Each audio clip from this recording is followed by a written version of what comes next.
Yan, sa magpalang hapon sa inyo, Impact Makers. Yan. Minsan nga palakpakan natin si Lord ng malakas.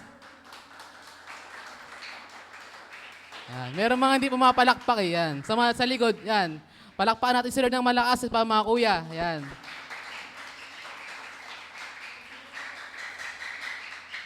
Yun. Amen. Purihin ng Diyos. Yan. Good afternoon sa inyo, Impact Makers, and welcome sa ating last installment. Yan. Last installment na tayo eh, ng ating... Kasi,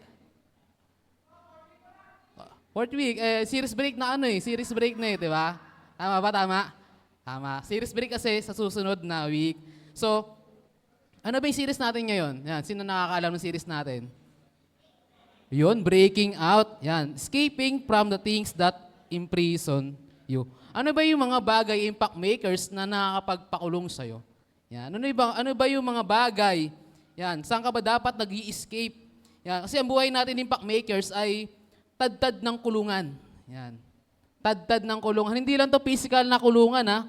Yan, even sa spiritual, sa emotional, yan, sa mga bagay na di mo dapat pinupuntahan pero nandun ka na, nakakulong ka na ron.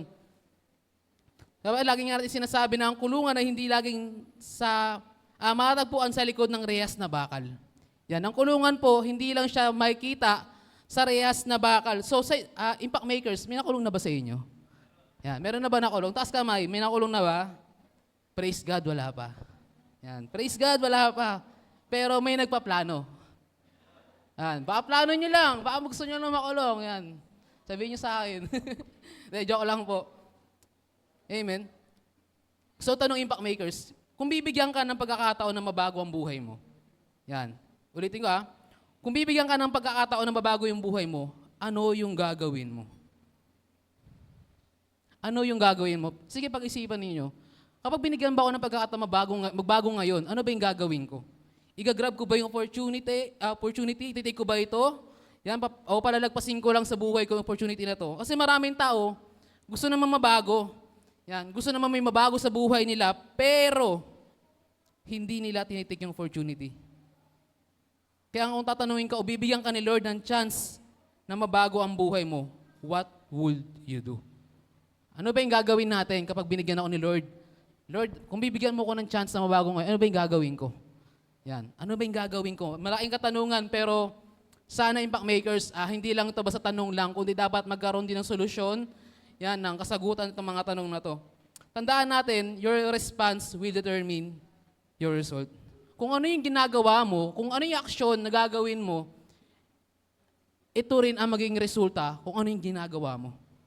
For example, yan, di ba? Ang response mo, nangangailangan ka. Yan, nangangailangan ka ng pera. Kaso ang response mo, magnakaw. Anong resulta na ito? Di ba? Maganda, pangit? Pangit, syempre makukulong ka eh. Di ba? Sino ba matutuwa nun? Binugbog ka kasi nagnakaw ka eh. Amen po. Kaya nga kung ano yung magiging response mo, Impact Makers, ito rin yung magiging resulta mo. Napaka-crucial o napakahalaga kasi ng response natin. Bakit? A lot of people were given a chance na magbago. Maraming tao na binibigyan naman ng chance na magbago, but iba-iba sila ng response sa chance. Iba-iba sila ng ginagawa o nagiging pagkilos sa chance na to. Kung ano yung response mo, Impact Makers, yun ang resulta mo. Tama po ba? So nakaraan, nag-celebrate tayo ng ng Independence Day. Yan, araw ng kalayaan. Holiday, walang pasok. Impact Makers. Alam nyo ba? Yan, alam nyo ba Impact Makers? Dati pag naririnig ko yung araw ng kalayaan, sabi ko na sa mga classmate ko, elementary days to eh. Sabi ko, paano yun? Independence Day, araw ng kalayaan. So lahat ng nakakulong sa kulungan, makakalaya. Sabi ko gano'n. Nakikipagtalo pa ako. Sabi niya, hindi gano'n. Sabi ko, di ba araw ng kalayaan? Talaga nagtatalo pa kami. So hindi pala gano'n. Sabi ko, pangit pala yung gano'ng tema. Sabi ko, kung lahat na lang nakakulong ngayon, nakakalaya, pag nanakaw na lang ako, makakalaya din pala ako tuwing araw ng kalayaan. Kaya nga Impact Makers, ito pa. Yan. Sino dito ang pinalaya na siya ngayon? Diba?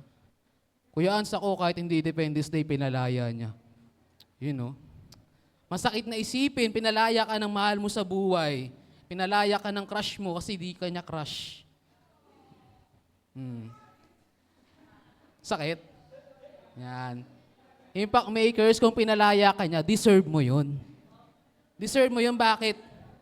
Deserve mo lumaya, lalo na kapag nasa mali kang tao. Deserve mo lumaya kapag nasa mali kang sitwasyon ng buhay mo. So in our topic today, o text today, impact makers, itong mga Israelita pag-uusapan natin, kung paano ba nila hinarap itong mga imposibilidad, yan, mga imposibleng bagay, pangyayari, yan, na kung saan binigyan sila ng Diyos ng pagkakataon na makalaya. Yan, sino nakakalam ng buhay ni Moises? Taas kamay. Yan. Isa lang. Isa, dalawa, tatlo, apat. Apat pa lang. Yon. So, ito impact makers, itong pag-usapan natin ay buhay po ni Moises na kung saan yung mga Israelita ay kasama niyang umalis sa Egypt. Yan, naging question niya kanina Ate Bel, di ba? Sino ba yung pinalaya ni Moises? Yan, saan ba dinala? Di ba? Saan ba inalis ni Moises yung mga Israelites? Sa Egypt. Na kung saan impact makers, itong Egypt na to, dito nakulong yung mga Israelita dati. Yan. Kaya sabi ko nga kanina, di ba, itong pag-usapan natin ay buhay po o tungkol po sa buhay ni Moises. Kasi itong mga Israelita impact makers ay nakulong po sila, naging alipin sila for 130 years. Grabe, tagal, no? Diba? Isang taong nga lang makulong sa kulungan, napakahirap eh. Pero itong mga Israelites, impact makers, 430 years nakulong, naging alipin sa Egypt. At ito pong sitwasyon na to ay pinakita na po ni Lord kay Abraham on Genesis chapter 15 hanggang chapter 15 verse 13. Sabi rito, God said to Abraham, "Know for certain that your descendants will be strangers in a land that is not theirs, where they will be enslaved and oppressed for 100 years." So ibig sabihin, sinabi na pala ng Lord o ng Diyos kay Abraham na itong mga alipin at itong mga descendants niya ay magiging alipin sa tagal na 400 years. So, after 430 years, God spoke to Moses. Yan, sinabi ng Panginoon kay Moses na that He will give Israel a chance of freedom. Binigyan ng pagkakataon na palayain itong mga Israelita. So today, impact makers, makikita natin ang common yet crucial responses na ginawa nila na response din natin sa panahon na yun. Ano ba yung mga response o crucial na dapat natin ginagawa o nagiging response din natin sa panahon ngayon? So basahin natin ang Exodus chapter 14, verse 10 to 20. Yan. Sabi diyan, so hindi na po natin babasahin buong 10 to 20, hanggang 10 na lang po muna tayo. Sabi dito, as a Pharaoh drew near the sons of Israel, look and behold, the Egyptians were marching after them. And they became very frightened, so the sons of Israel cried out to the Lord. So join me in our topic today entitled, From Fear to Freedom. Kayo nga po, Fear to Freedom. Yan. So ano ba yung mga response o ano ba yung mga common and crucial responses when they given a chance to change? Ano ba yung mga responses na to na kung saan binibigyan tayo ng pagkakataon magbago? Sabi ko nga kanina, kasi marami naman taong gusto magbago, kaso nga lang, hindi nila tinitake yung opportunity. Yan, na mabago sila. So number 1 po, yan, hindi ko na patatagalin, on verse 10 to 12. Yan. Sabi dito, as a Pharaoh approached the sons of Israel, look and behold, the Egyptians were coming after them, and they became very frightened. So the sons of Israel cried out to the Lord. Then they said to Moses, is it because there were no graves in Egypt that you have taken us away to die in the wilderness? Why you have dealt with us in the way, bringing us out of Egypt? It is not the word that we spoke to Egypt, saying, leave us alone so that we may serve the Egyptians. For it would have been better for us to serve the Egyptian than to die in the wilderness. So number 1 po natin, ano ba yung mga tatlong common, crucial responses na binibigay sa atin ng pagkakataon para magbago. Number 1 po is go back. Yan. Go back. Kayo nga, go back. Yan. Kapag binibigyan ka, impact makers, kapag binigyan ka Kapag binibigyan ka ng pagkakataong magbago, 'di ba? Ang iba yung gusto ng iba, mas nanaisin pa nilang bumalik sa lumang buhay at kalagayan nila. 'Di ba? Binibigyan ka na ng pagkakataong magbago, yung response ng iba, gusto na nilang bumalik sa dati at sa nakaraan nila. Kaya nga dito, Impact Makers, Moses and the Israelites has just begun their journey toward freedom but they were tempted to turn back. Isipin nyo, Impact Makers, si Moses, na kung saan sinama sila paalis sa Egypt, pero itong mga Israelita na to, mas gusto pa nilang bumalik. Ano ba yung naging response nila? Pagbalik. Mas gusto pang bumalik ng mga Israelita. Diba? Pinalahaya ka na eh. Diba? Parang inalis ka na ron eh. Pero ang nagiging response mo, ang nagiging response ng iba, bumalik. Mag-go back. Ang katotohanan ng Impact Makers, kapag may mga challenges o difficulties, mga sitwasyon na kung saan na kinakaharap natin, we always have a tendency to go back. Minsan kapag may mga sitwasyon tayo, Impact Makers, yan, na pinagdadaanan, yan, mahirap na sitwasyon, mas naisip pa natin bumalik. Mas gusto pa natin bumalik. Kaya nga dito, sabi dito, so the sons of Israel cried out to the Lord. Yan. So Impact Makers, wag kayo magpapaloko sa iyak. Di ba? Minsan itong iyak na to, akala nila, iyak ng pagtitiwala. Di ba? Umiiyak sila eh. Lord, di ba? Palayain mo na, parang gusto na nilang lumaya, pero ang nangyayari, Impact Makers, itong pag-iyak nila, hindi pala pagtitiwala sa Panginoon, kundi galit yung nararanasan nila. Di ba? Nagagalit sila kay Moses eh. Kasi sabi nila, di ba? Dapat di mo na kami inalis sa Egypt. Ba't binalik mo na lang kami doon kaysa mamatay kami dito? Kaya nga in this was the first of many complaints of Israel against Moses and God. They blame first Moses. Ang ginawa nila, nag-blame sila kay Moses. Sabi dito, for it will have been better for us to serve the Egyptian than to die in the wilderness. Impact Makers, may mga rason bakit hindi tayo tumutuloy ang tao. Hindi tumutuloy ang mga tao sa pagbabago. Number 1 po is opposition. Yan. Merong opposition. Sabi dito, as a Pharaoh approached the son of Israel, look and behold, the Egyptians were coming after them and they became very frightened. Pag sinabing opposition, Impact Makers, ito yung pagkontra. Yan. Tutol. Diba? Kasi ayaw silang paalisin dun eh. Ayaw silang paalisin ng Pharaoh dun eh. Kaya nga hinahabol pa sila eh. Ibig sabihin, tutol itong Pharaoh na to sa paglaya nila. Kapag may mga tutol, diba, napansin ko lang kapag naka-first step ka na sa pagbabago o paglaya mo sa isang sitwasyon, kapag naka-encounter ka ng opposition o naman tumututol sa ginagawa mo, mas pipiliin mo pang bumalik sa dati mong buhay. Tama po ba? For example, parang ganito. Meron ako, mga kaibigan ko, yan. Shoutout sa mga kaibigan ko. Yung mga kaibigan ko sa Tondo, nung bago-bago pa lang ako Christian. Yan. So, siyempre, dati umiinom ako, ganyan-ganyan, naninigarilyo ako. Tapos parang tutol sila sa sa pagbabago ko. Kaya pag tumatambay ako sa kanila, pag bumabalik ako sa tambayan namin, sabi nila sa akin, yosi ka muna. Yan. Yosi ka muna, chat ka muna. So, tutol sila sa pagbabago ko. Kaya minsan, kapag nakaranas tayo ng tutol sa ginagawa natin, diba, ang ginagawa natin, bumabalik tayo doon. Bumabalik tayo, nahihikayat ulit tayo. Actually, nakalabas ka na nga eh, di ba? Nakalabas na nga sila, Impact, medyo malayo na sila sa Egypt. Pero nung makita nila ang Pharaoh, ang mga Egyptians, o yung mga kawal sa Egypt, inisip nila na mas mabuti pang maging alipin. Kasi may mga tutol nga. May tutol sa paglaya nila. Impact Makers, kapag may tutol sa paglaya mo, huwag mong pansinin. Amen? Kapag may mga tutol, nagbabagong buhay ka na, gusto mo nang umalis sa dati mong ginagawa, pero may mga tutol, huwag mo silang pansinin. Minsan, kaya tayo bumabalik kasi nakatitig tayo sa kanila eh. Tumitingin tayo sa kanila. Ganito rin naging response ng mga Israelites sa Egypt. Kaysa nga naman mamatay sila, mas okay nang bumalik. Pero, impact makers, kung titignan mo lang,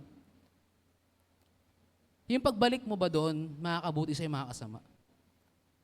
Diba? Kumbaga parang gusto mo lumaya. Pero nung nakalaya ka na, gusto mo nang bumalik. Tama po. Kaya maraming tao na natiling alipin at hindi na nakalaya dahil natakot sa challenges at oppositions sa mga laban na haharapin nila. Tandaan, walang magtatagumpay sa buhay kung takot ka sa opposition. Walang magtatagumpay sa buhay kung takot ka sa opposition. Lahat ng nagtagumpay na tao, impact makers, maniwala kayo. Sila rin yung mga tao hindi silang ayunan. Yung mga taong laging silang kinukontra. Diba? Even naman sa family mo, may mga kontra pa rin naman eh. Diba? Ayaw nila maging Kristiyano, ayaw ka nila magsimba, ayaw nila magbago buhay mo. Sasabihin pa nga nila sa'yo, diba? Simba-simba ka pa, hindi naman nagbabago gali mo. Diba? Kontra ka na agad, di pa nga. Diba, parang nagsisimula ka pa lang magbago eh, pero sila nakakontra na eh. Impact makers, kaya nga don't expect na lahat sasang-ayon sa'yo. Huwag kang mag-expect na lahat okay sa'yo. Diba? Sa persecution na nga lang, diba? Dahil Christian ka na, sasabihin ng iba na banal-banal ka. Tama? Sino rito nakaranas nung sinabihan siya ng banal-banal na siya? Nung nagsisimba na siya? Taas kamay. Diba? Yun o, si Nanay Mikey gumanon pa. Amen? Impact makers, alam nyo ba, kapag sinabihan kayo ng banal ng ibang tao, tanggapin nyo. Tanggapin nyo. Dapat maging masaya kayo. Amen? Kaysa naman sabihan kang demonyo, ay demonyo, ay demonyo. Ano pipiliin mo? Banal o demonyo? Banal, syempre. Ba? Makikita ka na ibang tao, uy, demonyo. Ha?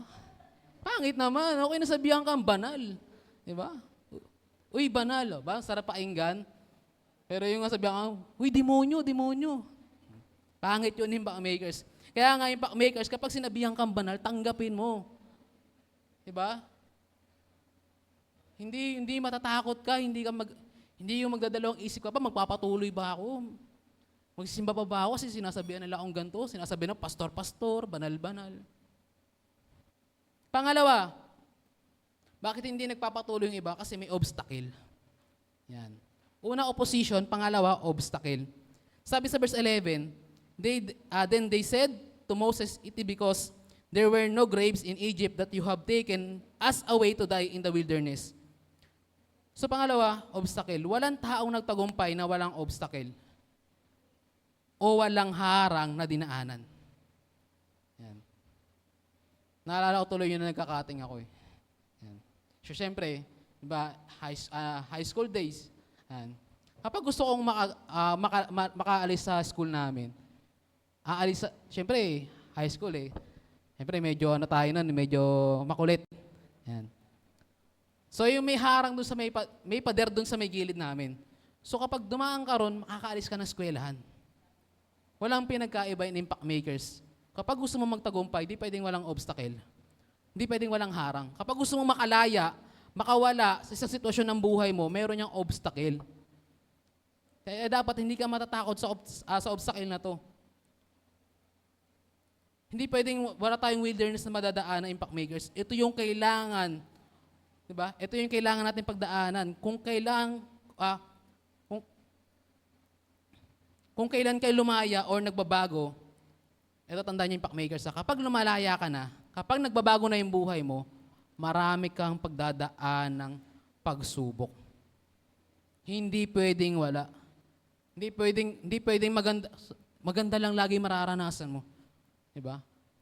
Laging may tukso, 'di ba? Laging may pang-aasar. Lagi kang maraming maririnig na masama sa sinasabi sa iyo. Kaya nga may mga taong pipili na lang nilang bumalik kasi dahil sa mga humahadlang sa kanila. Obstacle. Pangatlo, impact makers, option. Yan. On verse 12, sabi rito, "Is this not the word that we spoke to you in Egypt, saying, Leave us alone so that we may serve the Egyptians. For it would have been better for us to serve the Egyptians than to die in the wilderness. Hanggat may mga option ka, impact makers, para bumalik. Hanggat may option ka para bumalik sa dating ikaw, sa dating mong pinagdadaanan, maniwala ka, hindi ka magtatagumpay. Kasi may option ka. Minsan ng option okay naman. Minsan ng option okay naman. Diba? Kapag gagawa ka ng desisyon sa buhay mo, dapat may option ka. Pero hindi pagbalik mo sa nakaraan. Huwag ka magkakaroon ng option kapag babalik ka sa dati mong ikaw. Kasi babalik ka na nga eh. Masisira na nga ulit yung buhay mo eh. Parang sinasabi mo na ganito. Hala, gawin ko kaya ito ulit? Diba? Gawin ko kaya ito? Total, pwede namang bago eh. Babalik na lang ulit ako sa dating ako. Hindi pwedeng ganun. Huwag ka magkakaroon ng option kapag gusto mong lumaya. Hindi yung babalik ka na sa dating ikaw kasi gusto mo doon. Mas komportable ka doon. Impact makers, danas ko na rin yan. Nung bumabalik ako sa dating ako, maniwala kayo. Natatakot na ako. Kasi mamaya, yung pagbalik ko sa dating ako, hindi na ako makabalik sa ngayon ko. Kasi mas nag-ano ako ron eh, mas nag-focus ako ron eh. Ang mahirap nun, mamaya makulong ka ulit sa dating ikaw kapag bumalik ka ron. Kaya impact makers, huwag ka magkakaroon ng option sa pagbalik mo sa dating ikaw. Diba? Dito makikita natin na umiiyak sila, na makita nila yung challenges sa kanilang paglaya. So kailangan impact makers, we have to evaluate o suriin natin, bakit tayo umiiyak? Ano ba yung dahilan ng pag-iyak natin? Ito bang iyak na to ng pagbabago o iyak ng pagsuko? Ito bang iyak na ginagawa mo? Iyak ba siya ng pagbabago dahil natutuwa ka kasi nagbabago ka na? O iyak ba yan na sumusuko ka na? Diba? Tandaan natin, hindi naman lahat ng umiyak maganda yung naging resulta eh. Diba? Minsan nga, umiiyak ka sa maling tao eh.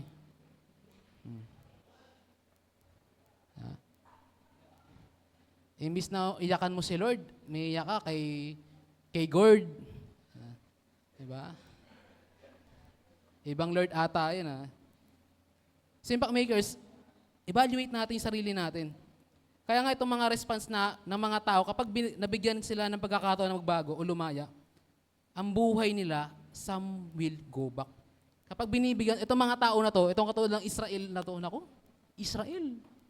Diba? Na kung saan pinalaya na pero mas gusto pa nilang bumalik sa dating sila. 'Di ba? Pinalaya ka na, gusto mo makulong ulit. Kaya nga impact makers 'di ba? Ito natatawa nga lang ako kasi yung mga nakakulong, ito physical, yung mga nakukulong ng mga masamang tao, yan, magnanakaw, mamamatay tao. Kapag nakulong sila, ang sinasabi nila, ayoko nang bumalik. Pero pag nakalaya sila, gumagawa sila ng pagkakamali. Tapos bumabalik na naman sila. Yun lang sablay. Diba? Kaya nga wag nang bumalik kapag nakalaya ka na. Young people, si Lord ang binabayan, hindi yung pangit na nakaraan. Amen? Sinisa palakpakan natin si Lord. Ulitin ko si Lord ang binabalikan, hindi si crush. Ha? Hindi si crush, hindi kung sino-sino yung binabalikan. Kung may babalikan ka, impact makers ang people, dapat si Lord yun. Amen? Pangalawa, yan, ano ba yung mga tatlong crucial o response ng mga tao kapag dumadaan sa mga pagsubok, diba? Kapag binibigyan sila ng chance na magbago, ano ba yung naging response sila? Number 2 is, some will stand by. Yan. On verse 13 to 14, sabi dito, but Moses said to the people, do not fear, stand by and see the salvation of the Lord, which He will perform for you today. For the Egyptians whom you have seen today, you will never see them again, ever. The Lord will fight for you while you keep silence. So this verse tells us something about Moses' leadership. Yan. Itong verse na to ay nagsasabi sa atin kung paano ba nagiging leader si Moses. So actually, impact makers, maganda naman yung advice niya. Maganda naman yung advice ni Moises sa kanila. Pero hindi sapat itong advice na to. Hindi sapat yung advice Kung babasahin mo lang ito, maganda naman talaga siya. Okay naman talaga yung statement kung wala yung susunod na verse. Ano ba yung sabi sa verse 15? Then the Lord said to Moses, "Why are you still crying to me?" Bakit ka umiiyak? Diba? Bakit ka umiiyak? Diba? Tell the Israelites to start moving. Sabihin mo sa mga Israelita, magsimula na silang lumakad. Impact makers, ano ba yung ginawa ni Moses dito? Number 1 kasi, waiting and watching are not enough. Yan. Waiting and watching are not enough. Sabi dito, but Moses said to the people, do not fear, stand by. Sabi niya, stand by and see the salvation of the Lord. Mahirap ang puro prayer, impact makers. Mahirap ang puro prayers lang. Dapat may works din. Dapat may ginagawa ka din. Dapat kumikilos ka din. Amen po ba? Hindi pwedeng puro iyak lang. Gusto mong graduate pero hindi ka kumikilos. Yun ah. Diba?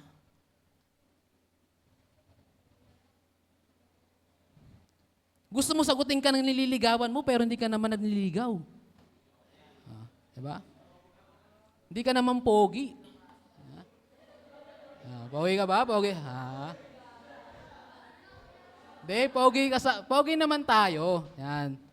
Hindi naman literal na ano, di ba? Buti sana kung si Tatay Top ka si Pastor Topper ka kahit hindi ka di ba?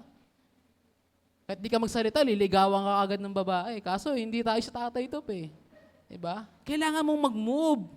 Di ba? Kailangan may gawin ka, kailangan may action kang ginagawa. Kung gusto mo manalo, pero wala kang ginagawa, impact makers, maniwala ka. Walang mangyayari sa'yo. Bakit? Ang pagkapanalo, hindi lang yan iniiyakan. Dapat yan nilalakaran. Amen? Hindi pwedeng wala kang ginagawa. Huwag lang puro ngawa. Dapat samahan mo ng gawa. Diba? Hindi sapat na manood ka lang at tignan mo lang yung kilos ni Lord sa buhay mo. Diba? Dapat sumunod din tayo sa kilos ni Lord. Kapag inutusan ka ni Lord, dapat kumikilos ka, dapat may ginagawa ka. Kaya nga, impact makers, kapag binigyan ka ng pagkakataon ni Lord na magbago, huwag mong hintayin ang pagbabago. Diba? Binigyan ka na ng chance, dapat nilalakaran mo na. Ang tagumpay ay hindi hinihintay, ito ay pinupuntahan. Dapat puntahan mo yung tagumpay. Ito na malapit ka na Diba? Kaya nga ito nga, kung tignan natin, diba, yung mga Israelites, nakalaya na sila Nakaalis na nga sila wala na sila sa loob ng Egypt. Naglalakbay na sila. Kaso, ang ginawa nila, imbis na lakaran, puntahan yung pagkapanalo, diba? Puntahan na kung saan doon sila makakalaya, ang gusto nilang gawin, bumalik. Huwag mong hintayin, lakaran mo. Tama nga naman yung paghihintay, impact makers. Tama naman. Pero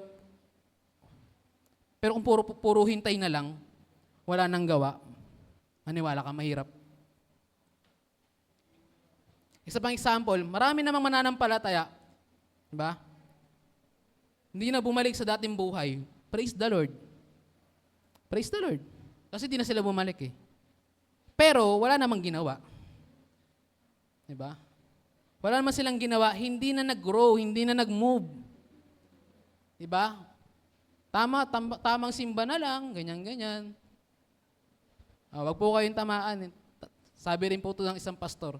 Diba? Hindi tayo tinawag para lang magtaga-butas ng bangko. Butas na yan Tingnan nyo, butas na, diba? Huwag nyo nang dagdagan yung butas. Diba?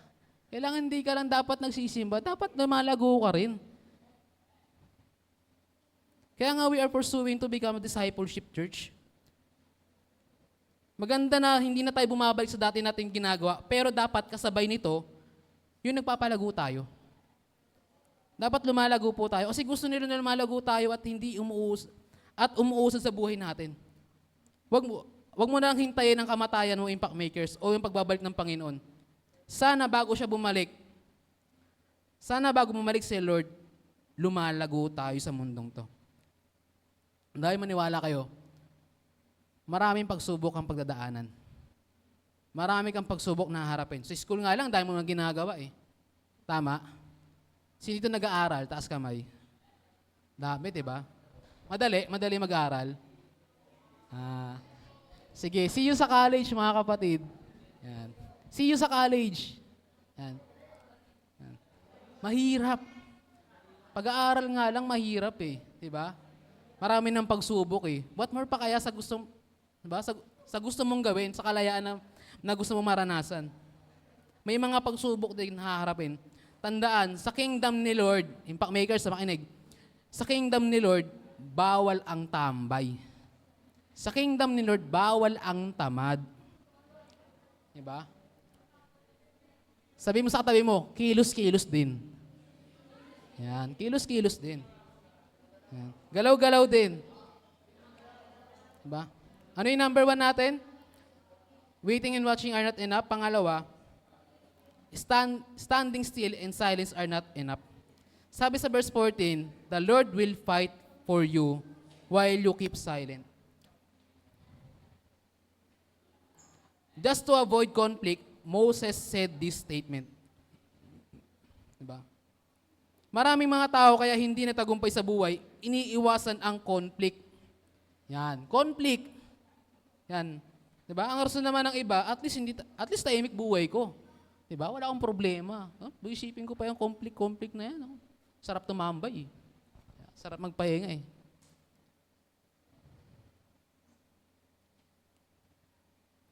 Kaya nga sa mga magulang, di ba? Ito, impact makers sabihin nyo kung tama ko o mali. Sa mga magulang, binibigay agad ang gusto ng anak para lang huwag maingay. Tama? Kala mo talaga may mga anak na eh, no? Tama naman eh. Kapag yung bata, di ba, umiiyak, para lang tumigil, kahit ayaw ng magulang gumastos, napapagastos yan. Kaya nga magulang ko, sabi sa akin dati, diba? Kapag aalis si mama, sabi ko sama ako. Kasi isa lang rason ko, magpapabili ako sa kanya. Kaso nga lang, kapag hindi nabibili yung gusto ko, umiiyak ako. Para lang hindi ako umiyak, ibibili niya ako ng gusto ko. Para lang hindi magkaroon ng conflict, ibibigay agad. For the sake ng matahimik ang buhay, hindi naman lumalago o kaya nagbago. Kaya maraming mga tao ang desisyon sa buhay is either magpatuloy o umatras. Kaya maraming Christian na label sila bilang the chosen frozen. Maraming mga Christian ang label nila bilang chosen frozen. Sila yung mga 10 years, 20 years na Christian, pero wala pa din nangyayari sa kanila. Diba? Hindi na lumago, hindi na standby na lang, nagyayelo na lang sila. These are the ones who do not want to change.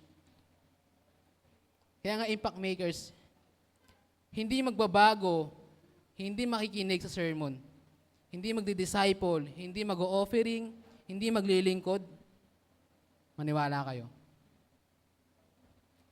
Huwag mo nang hintayin. Diba? Huwag ka lang tumunganga. Dapat may ginagawa ka. Huwag ka lang standby. Huwag ka lang diyan sa pwesto mo. Dapat may ginagawa ka. Ang katotohanan, hindi tahimik ang buhay ng isang tao hindi sumusunod kay Lord. Diba? Sabi ng iba, kahit naman ako nung dating ako, sabi ko, ayoko na magsimba kasi daming pinapagawa sa simbahan. Pero, totoo pala yung sinasabi rito na, hindi tahimik ang buhay ng isang taong hindi sumusunod kay Lord. I found out that some people are not just standing on the promises. Diba? Makikita natin yung mga tao na hindi sila nag-stand sa promises ng Panginoon. They are only sitting on the premises. Kung saan nanatili lang sila sa isang lugar. Diba? Ang gusto ng mga tao, manatili na lang sa lugar na kung saan, dun na lang sila. Wala na nangyayari sa kanila. So if you're given a chance to change your life, impact makers. So kung bibigyan ka ng pagkakataon, young people, kung bibigyan kayo ng pagkakataon na magbago ang buhay ninyo, ano yung gagawin ninyo? 'Di ba? Itong mga tao na to, na kung saan binigyan sila ng pagkakataon, 'di ba? Binigyan sila ng pagkakataon na magbago yung buhay nila, pero ano yung pinili nila? Some will go back and some will stand by. Mas pinili nilang bumalik. Yan. 'Di ba? At mas pinili nila na mag-standby na lang. Impact makers. Pangatlo and lastly. Yan. Ano yung mga crucial? Yan. Crucial na responses na ginagawa natin. Pangatlo, you must go forward. On verse 15 to 20, yan, verse 15 to 20, sabi dito, Then the Lord said to Moses, Why are you crying out to me? Tell the sons of Israel to go forward. Diba? So this is the message of God today. Impact makers, ito yung mensahe ni Lord sa'yo ngayon. Go forward. Sabi mo sa atin mo, go forward. Yan. Bakit ka mag-forward? Bakit pa kailangan umusad tayo? Number one, God will get the glory. On verse 17, sabi dito, verse 17 to 18, And I will harden the hearts of the Egyptians so that they shall go in after them. And I will get the glory over Pharaoh and all his hosts, his chariots, and his horsemen. And the Egyptians shall know that I am the Lord when I have gotten glory over Pharaoh, his chariot, and his horsemen. So, kapag ikaw yung umuusad, impact makers, kapag umuusad ka pala, kapag umuusad pala ang isang Kristiyano, kapag umuusad pala ang mga young people na kabataan na tulad ninyo, makukuha ni Lord ang kaluwalhatian dahil sa tagumpay na mararanasan mo. So, ibig sabihin, ang pagkapanalo mo, impact makers, ay nakakapagbigay ng glory kay Lord. Diba? Makukuha mo yung tagumpay. Sinadya ni Lord ang paghabol. Diba? Ito, sinadya ni Lord yon, yung paghabol ng Pharaoh sa kanila. Dahil kapag hindi sila hinabol, hindi lulubog ang Egyptians at hindi makikita yung glory ni Lord. Diba? Parang ganito, hindi mo masasabing panalo ka kapag wala kang laban na pinuntahan. Tama? Kasi battle nila yun eh. Diba? Kapag may panalo doon, ibig sabihin, panalo ni Lord yun. Ang panalo mo, panalo pala ni Lord yun. Ang tagumpay mo, tagumpay ni Lord yun. Diba? Kaya yung panalo nila, nakapagbigay ng glory kay Lord. Maraming mga tao takot at ayaw magbago, pero hindi nila alam na maluluhati si Lord kapag nagbago sila. Kapag nagbago yung buhay nila. Kaya huwag kang susuko, impact makers. Huwag kang susuko kasi kukuha si Lord sa mga kakaharapin mo ng pagkapanalo. Katagumpayan mo, makikita ng iba ang kapangyarihan ni Lord. Sa tagumpay mo, impact makers, makikita ang kapangyarihan ni Lord. Sa mga kabataan na tulad ninyo, yan, maniwala kayo. Kapag sa mga laban ninyo, o napanalo nyo yung mga laban ninyo, maniwala kayo. Makikita ng mga tao ang glory ng Panginoon. Kaya lagi mong isipin, kaysa umatras ka, kaysa manatili ka sa sitwasyon mo, umusad ka. Dahil God will get the glory. Ang gusto ng Panginoon, makuha ang glory. Sa pagkapanalo mo, sa battle mo, kukuha si Lord ng glory dyan. Kaya nga hinayaan ni Lord yun eh. Yung Pharaoh, yung mga Egyptian, nahabulin sila. Kasi gusto ni Lord makita yung pagkapanalo ng mga lingkod niya. Amen? Kaya nga impact makers, kahit anong lakas ng kalaban, diba? Kapag si Lord ang kumilos, umusad ka na. Proverbs chapter 21, verse 31.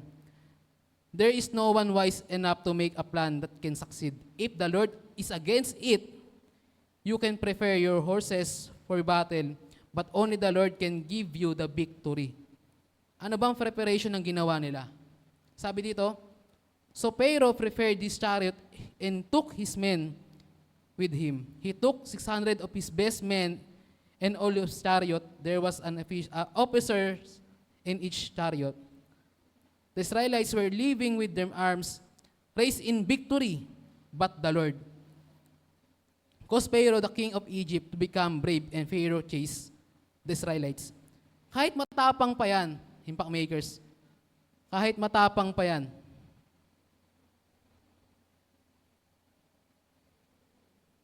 kapag sinasamahan ka ni Lord, tumuloy ka. Kahit mahirap pa yung battle mo, impact makers, kapag sinasamahan ka ni Lord, tumuloy ka. Why? Because God will get the glory. Pangalawa, God will guide you. Yan.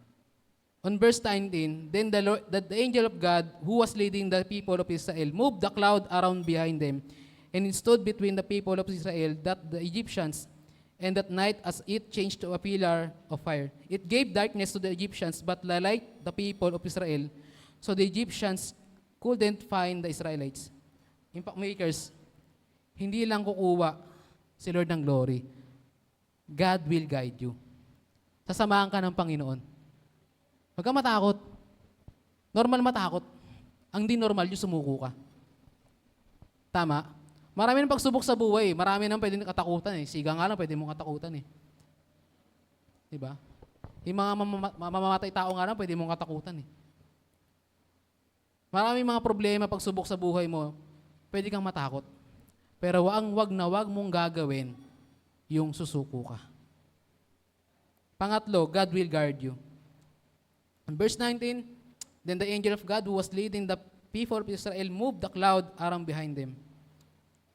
And it stood between the people of Israel and the Egyptians, and that night, as it changed to a pillar of fire, it gave darkness to the Egyptians, but light the people of Israel, so the Egyptians couldn't find the Israel.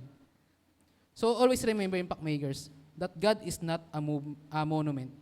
Hindi lang monumento si Lord.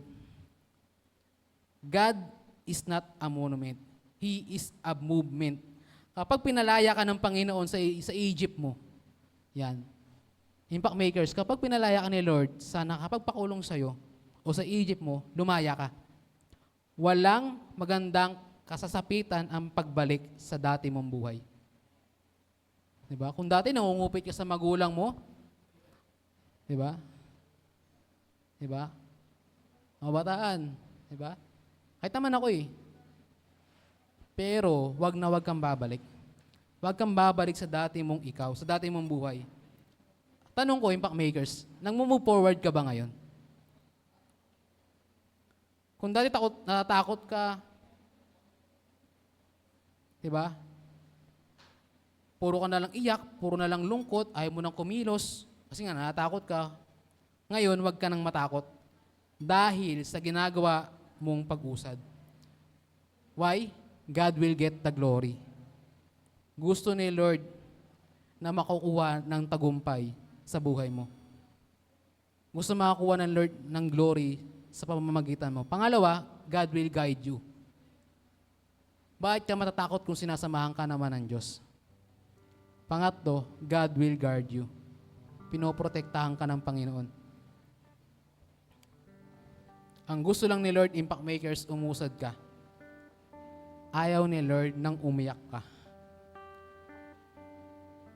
Tama na ang iyak. Diba?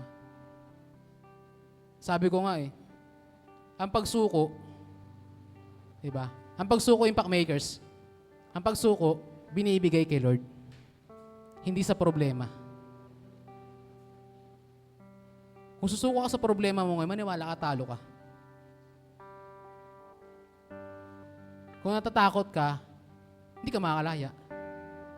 Kasi, tandaan natin, sa paglaya mo, hindi madali. Wala namang nadalian Wala namang, kahit naman ako kahit naman yung mga pastor dati, even yung mga pastor natin ngayon kung magtatanong tayo sa kanila, hindi madali yung paglaya na ginawa nila. Pero, dahil sa gusto nila lumaya, gusto nila magkaroon ng victory, di ba? Nagpatuloy sila.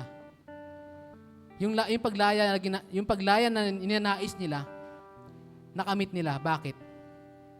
Kasi yung takot, di ba? Yung pagsubok, di ba? Yung mga problema na pinagdadaanan nila, hindi nila pinansin. Hindi nila hinayaan yun na maging dahilan para hindi sila umusad, para hindi sila makalaya.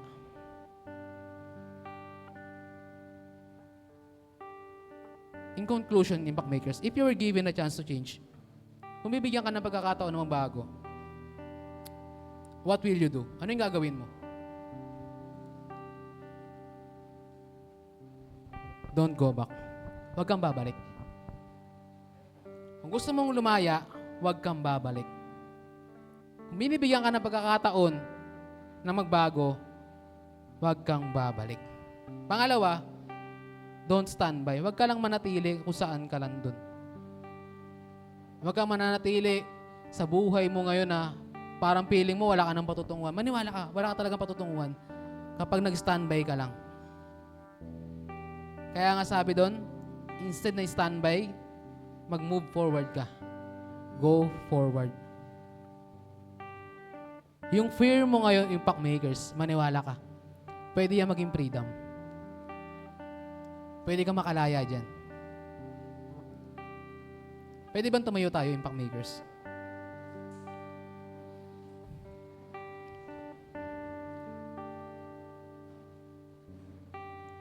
On verse 18 sabi dito, I'll use Pharaoh and his entire army, his chariots and horsemen to put my glory and display, so that the Egyptians will realize that I am God. Minsan kaya natin nararanasan ang kabiguan at kahirapan, hindi dahil sa wala lang. Diba? Hindi sa wala lang.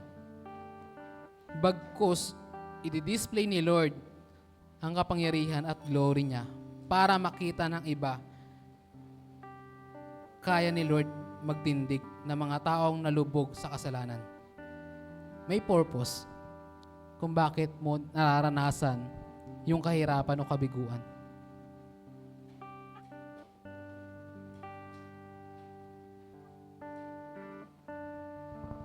Ipapakita niya na kaya niyang magbago ng buhay. Hindi lang buhay ko, impact makers. Buhay mo rin. Diba? Kung nakita mo yung magbabago ng ibang tao, kasi meron silang Lord, maniwala ka, kaya mo rin maranasan yun. Kung lalapit ka kay Lord. Huwag mo hayaan yung takot mo, yung mga struggle mo ngayon, yung takot mo, yung magiging kulungan mo. Kasi yung takot mo, pwede mo maging kalayaan yan. May paglaya. May paglaya. Ano man ang kalagayan mo, huwag mo ito maging dahilan para umatras ka o sumuko na lang. Sana ito ang maging dahilan para magpatuloy ka because God will put His glory on display. May mga bagay na kung saan impact makers na nahihirapan ka na gusto mo nang umatras, gusto mo nang bumalik, kasi natatakot ka sa pwede mong kahinatnan. Natatakot ka kasi sa pwedeng mangyari. Na ayoko nang bumalik, ayoko nang dumiretso, ayoko nang umusad. Kasi mamaya, mahirapan lang ako. Huwag kang sumuko, impact makers. Ulitin ko. God will put His glory on display. Kaya kang bigyan ng Panginoon ng tagumpay kung saan yung battle mo ngayon, kung saan ka nakatayo ngayon, kung ano yung kinakaharap mo ngayon. Kaya kang bigyan ng kalayaan ni Lord. Pikit nga tayo, impact makers. Pikit tayo. Pwede mo bang kausapin si Lord ngayong hapon na to? Pwede mo sabihin kay Lord, yung mga bagay o lugar, sitwasyon sa buhay mo na kung saan nakukulong ka. Sabihin mo sa Kanya na gusto mong lumaya.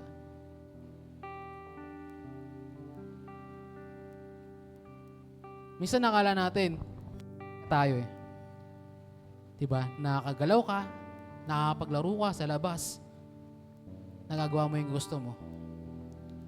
Ulitin ko, minsan ang kulungan, hindi lang sa reyas na bakal. Minsan itong kulungan na to, minsan ito yung mga ginagawa natin na hindi maganda. Na kung saan nag-i-struggle tayo, na kung saan nahihirapan tayong makalaya, kulungan. At hindi gusto ng Panginoon na hanggang dyan ka na lang. Gusto ng Panginoon na lumaya ka. Gusto ng Panginoon na maranasan mo yung kalayaan. Yung tunay na malaya. Hindi lang physical. Spiritual at emotional. Minsan, nakakulong tayo sa mga kasalanan na akala natin okay. Diba? Minsan ang kulungan mo, minsan ito yung kung saan nagagalit ka, diba? Stress ka, malungkot ka lang. Minsan ang kalayaan ng tao sa mga sitwasyon niya dati na hindi maalis-alis hanggang ngayon. Ulitin ko, yung lungkot na naranasan mo ngayon, pwede ayan yung maging kalayaan mo ngayon. Lapit lang kay Lord. Lapit ka sa Panginoon. Pwede mo sabihin sa Panginoon, Lord, malungkot, masakit, mahirap,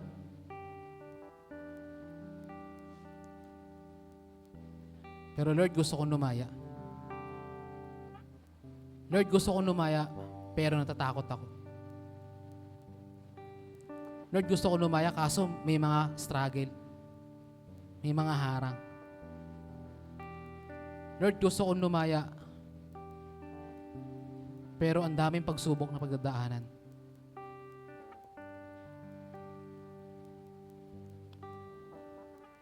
Kung ano yung naranasan ng Israelites, impact makers, hindi na bago sa nararanasan mo ngayon.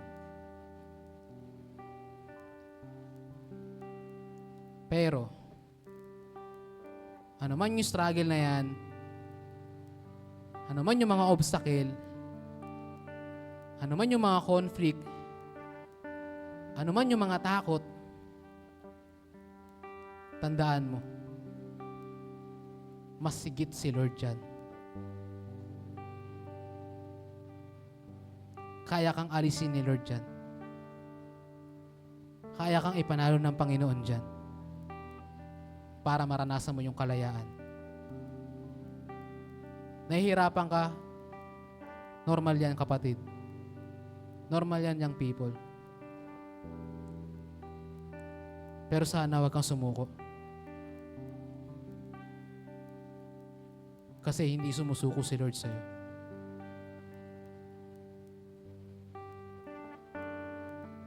Malungkot lang kapatid. Masakit lang. Pero kung maaabot mo na yung tagumpay, napakasarap. Napakasaya. Kaya kung papipiliin ka na makalaya, na mabago, bibigyan ka ng pagkakataon na maayos, umalis sa dati mong buhay, gawin mo. Alisan mo. Kasi gusto ni Lord na lumaya ka.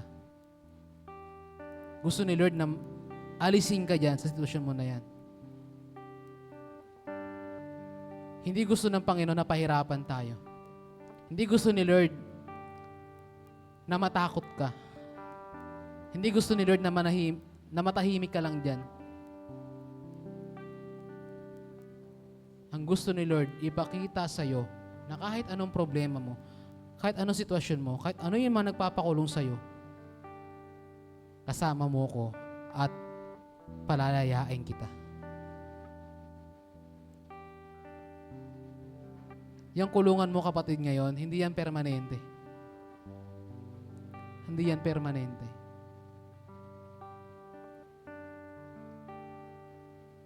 Yung takot mo, hindi yan permanente. Yung paghihirap mo, hindi yan permanente. Ang permanente rito, yung pagkilos ni Lord sa buhay mo. Yun ang hindi mawawala. Yun ang hindi maaalis. Ano kung nahirapan ka? balik. Eh ano kung natatakot ka? Balik. Huwag kang babalik sa dati mong ikaw, kundi bumalik ka sa presensya ni Lord. Bumalik ka sa pangako ng Panginoon. Na kahit anong sitwasyon mo, kasama mo ako.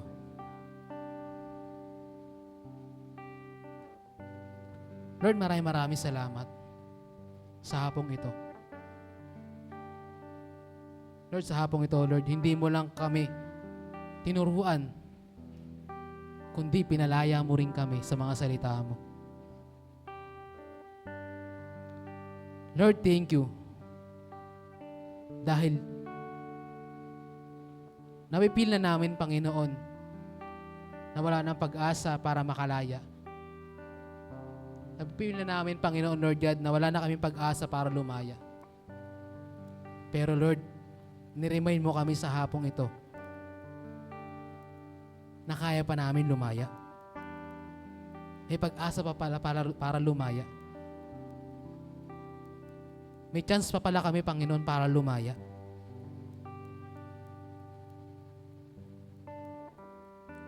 Even ako, Panginoon,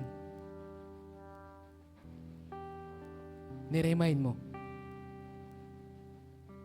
Hindi lang ako, pati may kabataan nandito, Panginoon God, na kung saan, Panginoon, na kahit anong binubulong sa kanila ng kaaway, ano yung hiya, yung takot, Panginoon, na kanila nararanasan. Niremind mo sila, Panginoon. Tulad ng Israelites na Panginoon, na kung saan minsan nakulong sa tagal ng panahon. Pero Lord, yung plano mo sa kanila, yun din ang plano mo sa amin ngayon. Kaya Panginoon, iti-take namin yung opportunity, i-grab namin to para makukuha ka ng glory sa amin, Lord yan. Ipapanalo namin yung mga battle namin, i-keep namin tong paglaya na to, Panginoon, hindi para sa amin, kundi para sa iyo. Salamat, Panginoon, sa pagkilos mo sa hapong ito, sa buhay ng mga kabataang ito, na patuloy, Panginoon, Lord God, naikinig ng mga salita mo, kung saan, Panginoon, itong salita mo, Panginoon, ay kinikip nila sa kanilang buhay, Panginoon, Lord God. Salamat, Panginoon, dahil hindi ka nagsasawa, Panginoon, na palayain kami, alisin kami sa pangit na sitwasyon, Panginoon. Patuloy kang, Panginoon, nagbibigay pagbabago, Panginoon, sa iyong mga buhay. Panginoon, napakahirap namin intindihin, Lord, but still nandiyan ka pa rin para intindihin at unawain kami. Kahit napakakulit namin, Panginoon, Lord God, hindi kami nakikinig sa iyo. Minsan nasasaktan ka namin, Panginoon, Lord God. Nagreklamo kami kung bakit kami sa ganitong sitwasyon, Panginoon. Lord, napaka-grateful namin dahil meron kaming ikaw. Na kung saan yung Diyos namin na laging umiintindi na ang nais lang sa amin mapabuti, mapaayos, makalaya. Still, Panginoon, inuunawa mo pa din kami. Lord, maraming salamat. Wala kaming ibang bibigyan ng pasalamat, pagbibigyan ng glory, ng kalwalatian, pagsamba, at wala kaming ibang paglilingkuran kundi ikaw lang, Panginoon. Dahil deserve mo lahat ng paglilingkod. Deserve mo lahat ng papuri namin, Panginoon. Deserve mo lahat ng lumalabas sa iyong mga bibig, Panginoon, na paasalamat sa iyo. Kaya minsan pa, Panginoon, tanggapin mo ang aking papuri, pasalamat, pagsamba, pagluwalhati at pagdakila sa patamis mo pangalan, Panginoong Isus. Amen and amen. Palakpakan natin si Lord in Pang Makers.